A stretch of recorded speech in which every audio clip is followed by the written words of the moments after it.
Hi, I'm Pam East, and welcome to Metal Clay Fundamentals.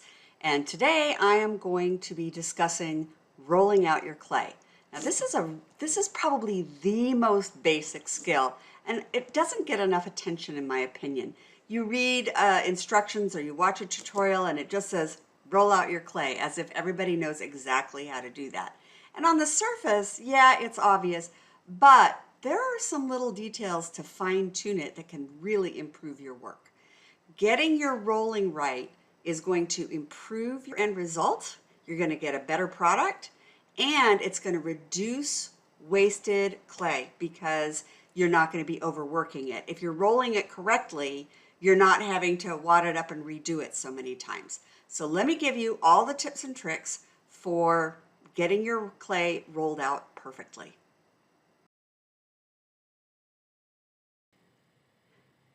Let's start with what's the best roller? There are a lot of different tools out there for rolling out your clay.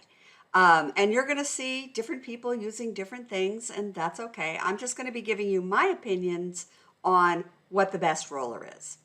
So the first one that you're probably going to see all over the place and is really common in the polymer clay world are these acrylic rollers. These are all over the place. They're solid, so they've got a good weight to them. They're smooth, they're pretty, but in my opinion, this is the worst roller for metal clay. Metal clay sticks to this stuff like nobody's business. You want to get a roller that your clay isn't going to stick to and that you don't have to use a whole lot of release agent on. So right off the bat, I'm rejecting the acrylic roller. It's not good for metal clay. It's great for other things, but it's not good for metal clay.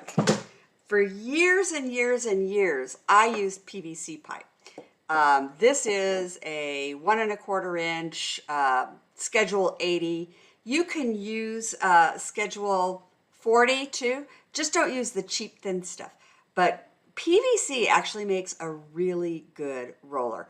And like I said, I used a PVC roller for almost 20 years. And I try everything when it comes out, and I always went right back to my PVC pipe. I like the weight and thickness and heaviness of the Schedule 80, but again, if you can't find this, Schedule 40 is just fine. Get a big enough roller. Really small rollers tend to put little ripples in your clay. A bigger roller is going to give you a nice smooth roll, and the clay doesn't stick badly to this. And this is, like I said, about a 1 1/4, I think, or a 1 inch. I think this is a 1 inch interior diameter PVC pipe, which is a good size. And get it, cut a piece that's at least like 8 inches long. You know, bigger is better to a point. Trying to roll with a great big pipe, yeah, it'll be smooth, but it'll be just getting in your way. So this is a good size right here. And like I said, I used this for almost 20 years. And then last year, Art Clay World came out with this roller, and this is their nonstick roller. And they sent me one to try out, and nothing sticks to it. I mean, it's amazing. I have much less sticking problem with this roller. It's the best roller I've ever had, and I am now using this one exclusively. Now, obviously, it's going to be a little more expensive than PVC pipe, but it's really not that expensive. I think they're under $10 at the time of this recording. And I will put the link for where to buy this down in the notes section of this video. But this is the best video in my opinion. It's the Art Clay World Nonstick Roller. If you don't want to go this route, my second choice would be the PVC because like I said, I did use that for about 20 years. So that's my roller of choice.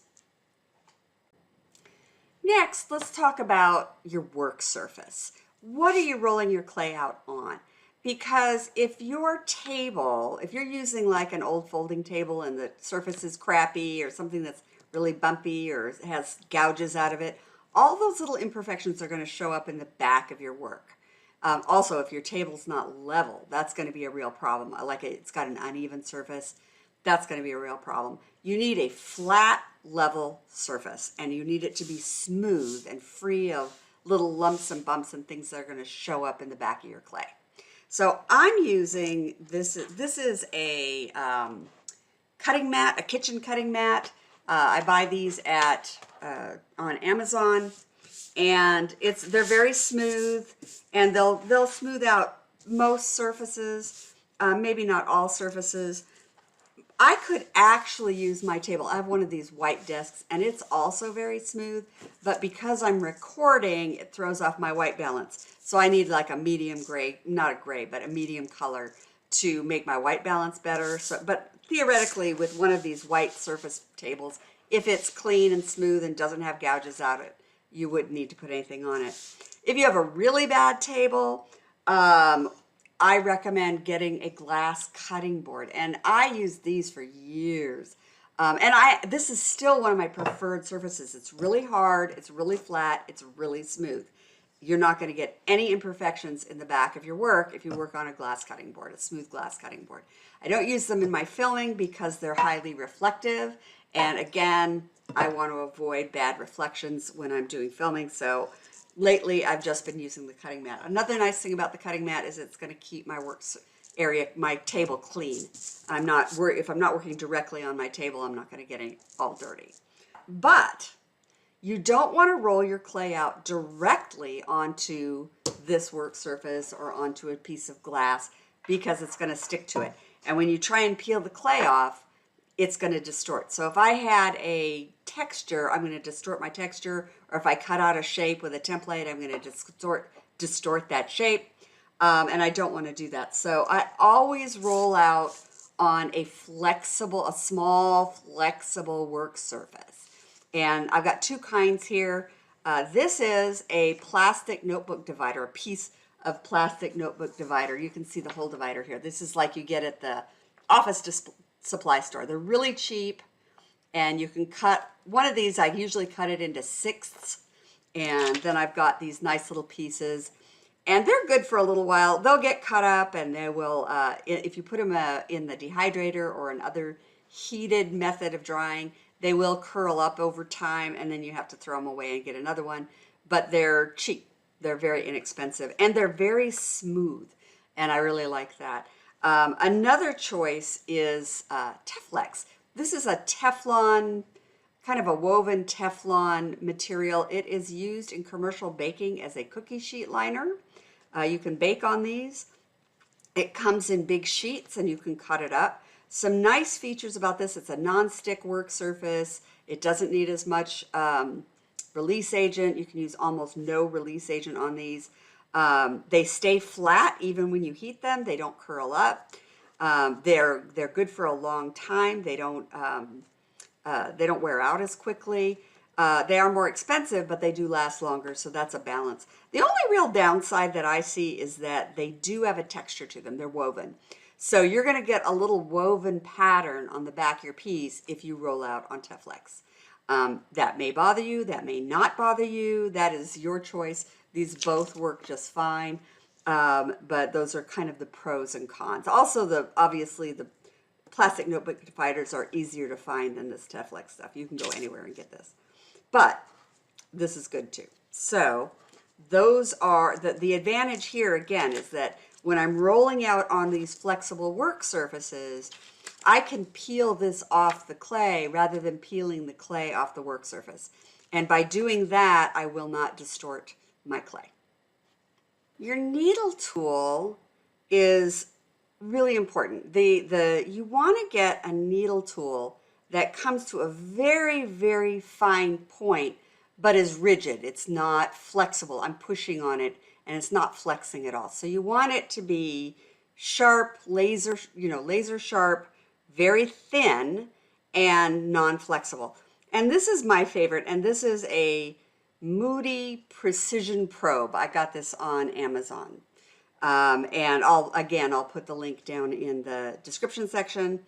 And this is my favorite needle tool. I've been using this for years. There are other needle tools out there, try them out. But what you'll find is if the point is too thick, you're going to get a really ragged edge. It's going to pull up a big furl of clay, and you're going to get a really ragged edge when you go to cut your clay.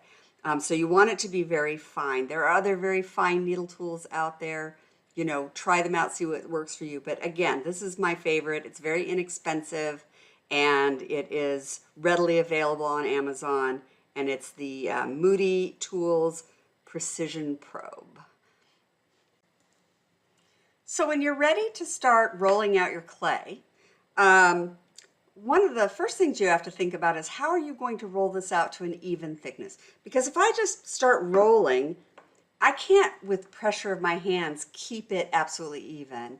And having an even thickness is one of the hallmarks of really professional work, is that it's very even, it's not lumpy bumpy, it's not thick in the middle and thin on the ends. It's just the same all the way across, unless you're sculpting something otherwise. So traditional, going back to the early days of metal clay, people used playing cards. You know, this was the gold standard when when people were first starting out with metal clay. And you'll still to this day you'll hear people talk about, oh, roll it 3 cards thick or roll it 4 cards thick. Well, a playing card is approximately, I mean, it varies from brand to brand, but they're approximately 1/4 of a millimeter thick per card. So if you wanted to roll something 1 millimeter thick, you'd use 4 cards. And that's a pretty standard thickness. 3 or 4 cards is pretty standard thickness. What I didn't like about using playing cards was that they would slide around on each other and they were fairly short. You know, I'd be off the ends of them pretty quickly. And you know, it just really wasn't, and then if they get wet, they'd expand and they'd change. They weren't, you know, they would get worn out. If you press really hard on them, they compress because, you know, they're a paper product. They don't stay the same thickness. They can vary depending upon how you press. So this was not my first choice. It will work as a starting tool, but I highly recommend getting a set of graduated slats. So the graduated slats, every color is a different thickness, and you get 2 of each, so they work in pairs. And with these, if I want to roll 1 millimeter thick, I just pull out my blue slats. They are 1 millimeter thick. And, you know, no guesswork, no stacking anything up. I can just roll with that. And here, if I keep my roller on the slats and I roll the clay all the way to the level of the slat, I know I'm going to be getting 1 millimeter thick. And these are nice because you can move them farther apart, you can put them closer together, you know, they work really well. And you can stack them up if you need to. Mostly you don't need to. For example, just to give you an idea of the thicknesses, the purple is transparent. It's the only one in the set that's transparent. And they are 2 millimeters thick. The red is 1.5 millimeters thick. The blue is 1 millimeter thick. Green is 3/4 of a millimeter. Yellow is 1/2 millimeter. Black is 1/4 of a millimeter. And then we have these clear ones that are 1/8 of a millimeter. And I know I can hear you saying, what would I need with 1/8 of a millimeter? But there are times, like when you're doing stone setting and what have you, where you need to make micro adjustments. You'd never use these by yourself. That's just for making little tiny adjustments in how thick you're rolling the clay. Okay, we've got our tools. We're almost ready to roll. We need one more thing, and that is a release agent. So a release agent is an oil of some kind that allows you to roll out on a surface and not have it stick to that surface. This is especially important on stamps, and I'll get to that later. But I also use a little on this plastic. I don't put any on my roller. I use art clay silver, which is not particularly sticky, and the only thing I have to oil is this little piece of plastic. If you use PMC, I know it's a stickier substance, so you may need to put a little oil on your fingers, or you may need to oil up this roller. I'm not sure about this roller. I haven't tried it on PMC yet. So far, nothing sticks to it in terms of art clay. I would try it before I would oil it, because you want to use as little oil as possible. Now, I'm using olive oil, and I just put some in a little dispenser here. Oops. And what I'm going to do, I like olive oil. It's cheap. You've got it in your cabinet. There are other products. Use whichever one makes you the happiest. The main thing is that you don't, no matter what release agent you don't want to use very much of it, because release agents will break down the binder in your clay and they'll make your clay crumbly. they'll make it so it's no longer has any elasticity. So you want to keep that oil usage down to just barely enough. You want enough so that it's not going to stick, but no more than that. Nothing should be swimming in oil. If I'm fantasizing about a pasta dinner, I have used too much oil. So I'm going to oil up this little piece of plastic here, and I want you to see that, you know, it's just smooth plastic. I hope you can see the surface of it. It's kind of matte finish there. And I'm going to put a little of this oil on there. Now, what I want you to, I'm going to put on too much oil because I want you to see it. This is way too much oil. Hopefully you can see that. I've got streaks and beads of oil on there, and that is no good. I don't want that much oil on my plastic because that's going to get in my clay, and then my clay is going to start to break down. So what you want to do is just wipe it off. Wipe off as much of it as you can, so that this piece of plastic, I intentionally put too much on to begin with just to show you. Normally I just put a teeny tiny bit, and a few swipes with my hands is all it takes to spread it around. But what you want is for this to be faintly shiny. So it's a little bit shiny, but there are no streaks or beads of oil. And that's what you're looking for. It's just enough to keep things from sticking, but not getting a lot of oil into your clay.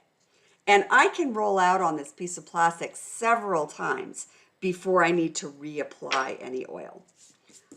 All right, so I've got that oiled up. I've got my needle tool, I've got my slats, I've got my roller. I am ready to roll out the clay. All right, so we're all set to roll out the clay. One thing I needed to mention was that your slats should be on your rolling plastic or whatever you're rolling out on, not off to the side. And the reason is this actually has thickness. So if I roll out here, I'm rolling out thinner than 1 millimeter. If I want 1 millimeter, these need to be on here. So that's an important thing to note. Now when I get my clay out, okay, make sure there's no schmutz on your work surface, because it'll get into your clay. So what I want to talk about now is making sure your clay is ready to roll out. So looking at it, one thing you do not want to see is little folds in the clay, because if I have a fold, that's going to be a crack later on. So any fold across the middle when I roll it out, instant crack. You can have little folds around the edges, those don't matter, but across the middle, both sides, check both sides, you don't want any folds. You want just a smooth, flat surface so that there aren't any cracks. And I'll be wadding things up as we go along, so you'll get to see how I do that. But to first start off, I want to show you a basic roll. When I roll out my clay, if I just roll this straight back and forth, I'm going to get a long, narrow strip. I don't want a long, narrow strip. I want a broad piece of clay that I can do a lot with. The more round it is, the more I can fit different kinds of templates on it, fit it over different kinds of textures. So my first pass does not go all the way down to the level of the slat. Don't push too hard on your first pass. So I'm just going to lightly roll it. Okay, so there I've lightly rolled it. And you can see how it's becoming long and narrow. And now I'm going to pick it up and turn it 90 degrees. And then I'm going to finish rolling it out. Now, one thing I want to mention is I have occasionally seen people roll this way and then turn their roller to roll this way. And the problem with that is now my roller is no longer on the slats. And if my roller isn't on the slats, I'm not getting an even thickness. Always turn the clay, not the roller. So I turned it. Now I'm going to roll it the rest of the way. And you can see I have a nice broad circle, and that's ready to be a project. And I'll show you, because I got it all the way down to the level of the slat, this is an even thickness. And I'll show this to you right here. You can see from edge to edge, it is an even thickness. And that is what we're after. It's not uneven.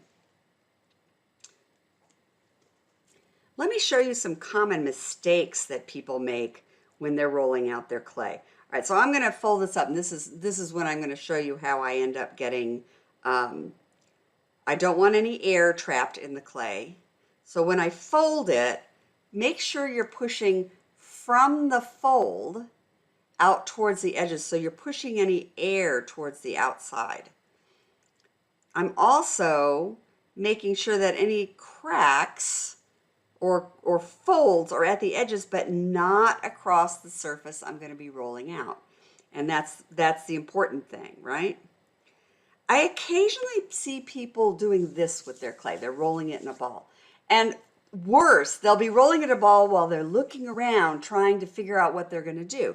You don't want to do that. If you overhandle your clay, you're going to dry it out, and then you're going to have nothing but cracks.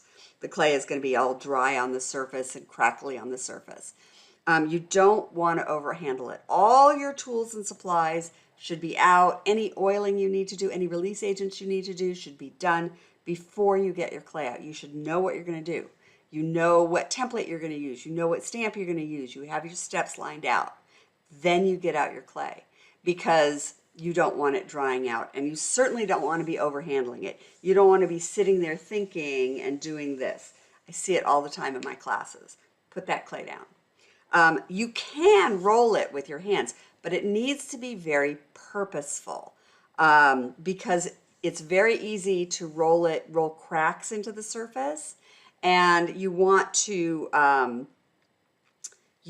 get rid of cracks, not introduce them. So I'll show you real quick. If I'm going to do that, I need to use a lot of pressure.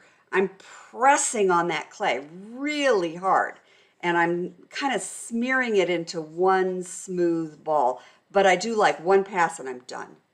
And as you can see, I ended up with a lot of cracks. So it's not my favorite method. It's not the method I generally use. It can be done. I've seen people who are really good at it, but this folding method seems to be a little more consistent, especially if you're a beginner, and especially for avoiding overhandling your clay. Now I've folded from the edge out to, or excuse me, from the fold out to the edge to get rid of any air. My top surface doesn't have any folds. My bottom surface doesn't have any folds. I don't care about cracks around the edges, because those are just going to get rolled away from the middle. All right, so again, I'm going to do that first pass where I don't go down all the way, and then I'm going to turn the clay 90 degrees. And now this time I'm going to show you a really common issue with people learning how to do metal clay is they don't use enough pressure. They let the clay dictate where the roller goes instead of letting the slats dictate where the roller goes. And they let that roller glide up over the clay. And what ends up happening is that it's now thicker in the middle and thinner at the edges. And I'll show you. So here we go. It's not an even thickness. It's thick in the middle. It's thin at the edges because I didn't roll it all the way down to the level of the slat. And you can see when I finish rolling this out, and now this time I'm using a very firm roll, and I'm rolling up and back, and I'm getting it all the way down to the level of the slat, and look how much more it stretched out, and that, you know, it had that much more to roll out because I wasn't going all the way down to the level of the slat. So make sure you're using firm pressure when you're rolling out. Another error that I see a lot, and let me wad this up again. Now this clay is getting a little overworked because I'm doing demos and I'm talking a lot, but it still will work for this.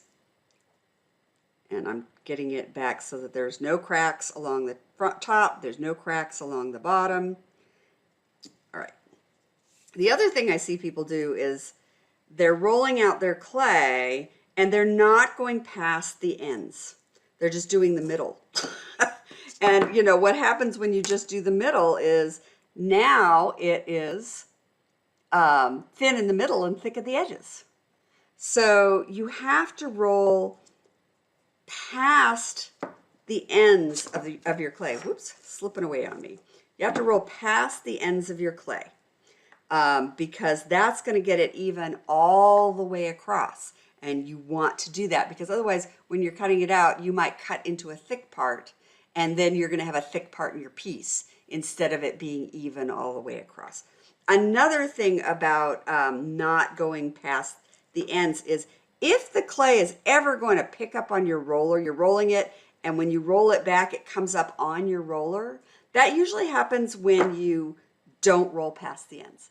If you roll past the ends, that doesn't happen. Also, don't pick up your roller. So in other words, I see people do this and then they pick it up and then they do this. Don't do that. You want to keep the roller on the slats at all times. And you're pushing it onto those slats. You're not going to get it any thinner, because the slats are preventing that. So I'm doing a partial roll, turning my clay 90 degrees. And now I'm doing that finish roll. Don't use your fingertips. If you use your fingertips to roll your clay, you tend to get these wavy patterns in the clay because every time you release pressure, you're going up, right? So do a smooth roll with the flat of your hands. So I'm all the way down to the level of the slats. Okay, it picked up. If I come back and roll off the clay and come back, it won't do that. Roll all the way past the ends of the clay and use the smooth palms of your hands and your fingers, not your fingertips. And don't pick your roller up. All right, so that's how you get a nice, even thickness piece of clay with that's going to keep your work real professional. Next, I'm going to show you how to use a stamp.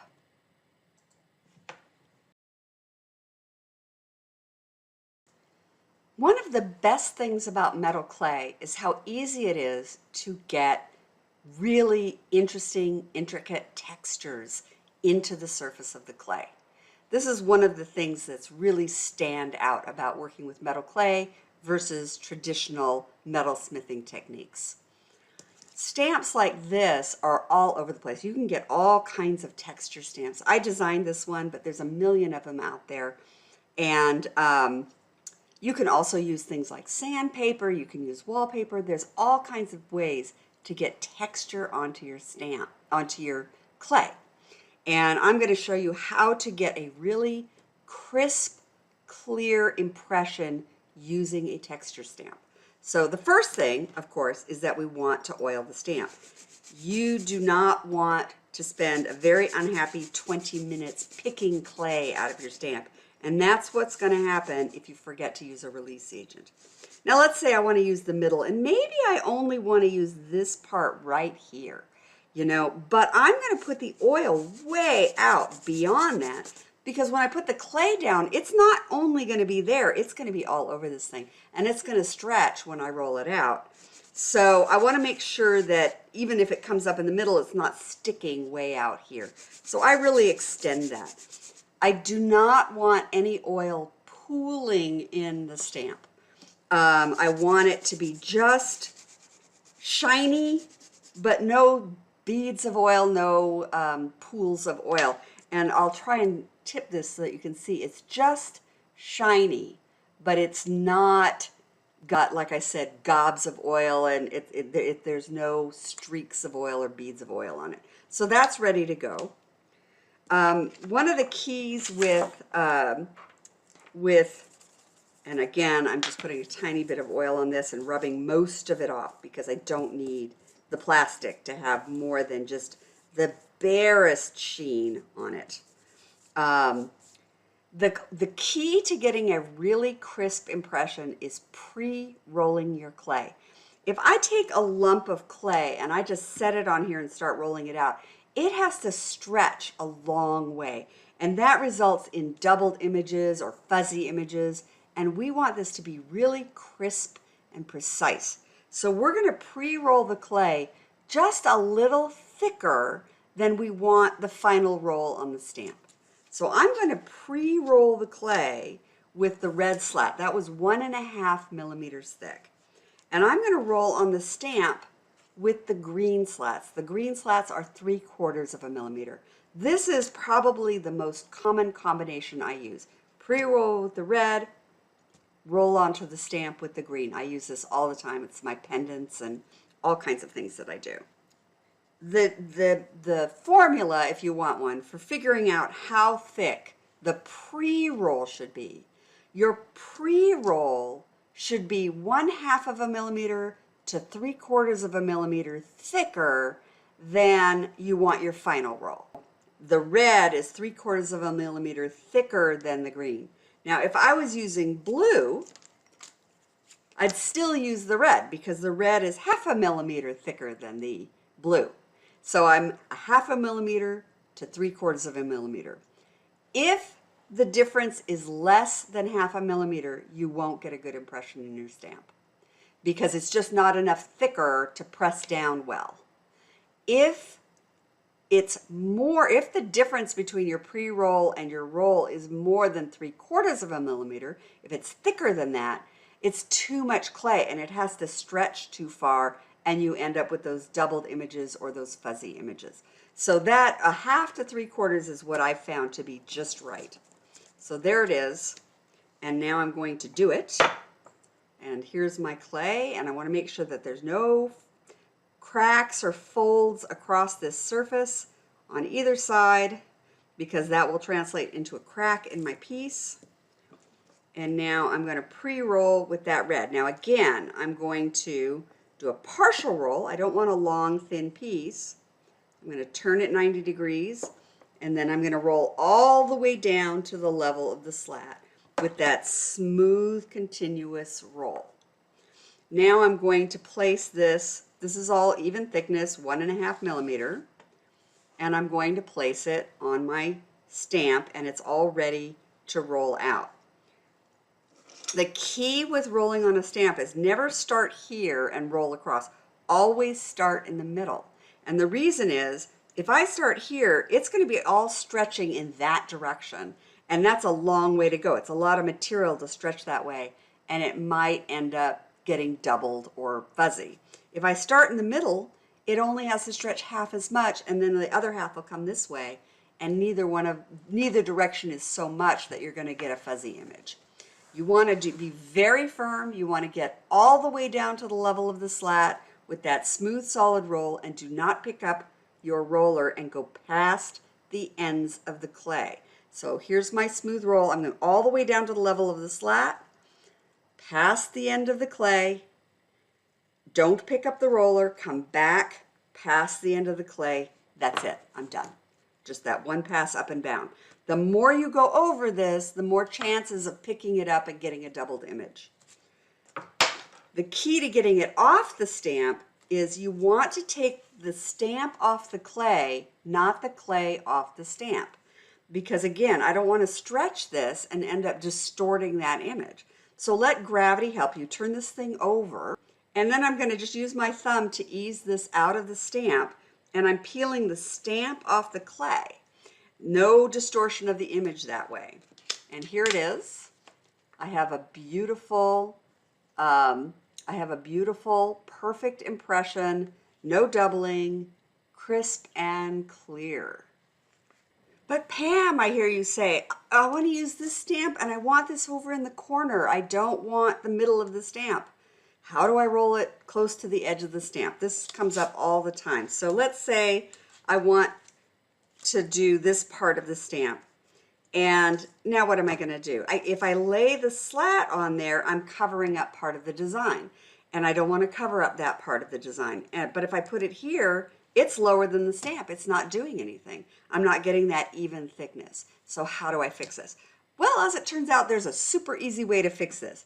Just grab another stamp that is the same thickness. And I can tell you right now that all of my stamps are exactly the same thickness. And I'm going to put it side by side, and voila, I have a place to roll. I can roll right up to the edge, and this is going to keep my slat at the same height. If I'm way up in the corner, I might need to also have one over here so that, I can get right up into that corner and still have my slats doing their job of keeping that even thickness. So that's a quick and easy way to do this. If you don't have a stamp, 2 or 3 stamps that are exactly the same thickness, there's another way just using the slats. Maybe I only have one stamp, or maybe I have different brands and they're not the same thickness. then in that case, you can use the slats to create a rolling platform. So I just happen to know off the top of my head that all of my stamps are a purple and a black thick. So the purple and the black are exactly, which is 2¼ millimeters, right? So I know that that is exactly the same height. And then I can put my green on top of that. And again, I can roll the whole thing to that nice same even thickness. So that's how you deal with something in a corner. So let me go ahead and do that. And I've already oiled this, and I'm going to pre-roll. Never forget to pre-roll. And remember, we're using a nice smooth motion with our hands. Turning the clay. All right, so here's another question that I get. What if I end up with it narrower one way and thicker the other way? And that's easy to fix too. Just make sure. So right now this is narrower. Let me pull this down here. All right, so right now this is narrower this way and wider this way. And let's say I want to, that's going to maybe not get everything I want. I don't want to roll it this way because that'll just make it longer. Just turn your clay. It's still going to widen out because it's still thicker, so we have to roll it out some. And just go, this is going to make it wider this way. I hope that made sense. Anyway, again, start in the middle. Now, because this is really close to the edge, I also want that, that slat, that extra support up here. All right. And now I'm going to do that once up, back really firm.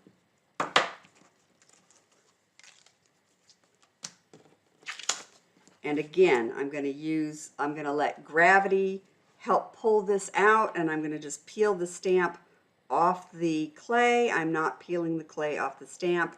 And there I have a perfect impression. So one last thing, and that is using a template.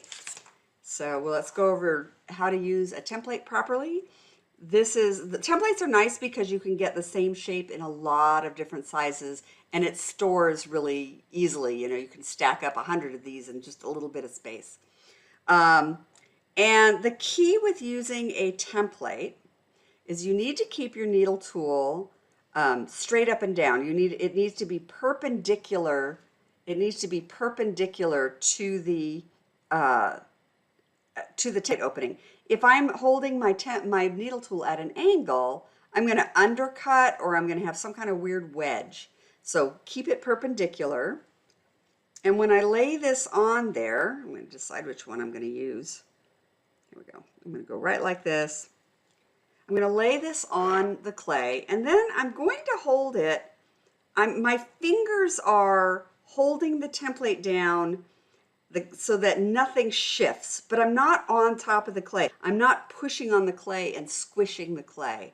I'm just holding it just firmly enough on the plastic that nothing is going to shift.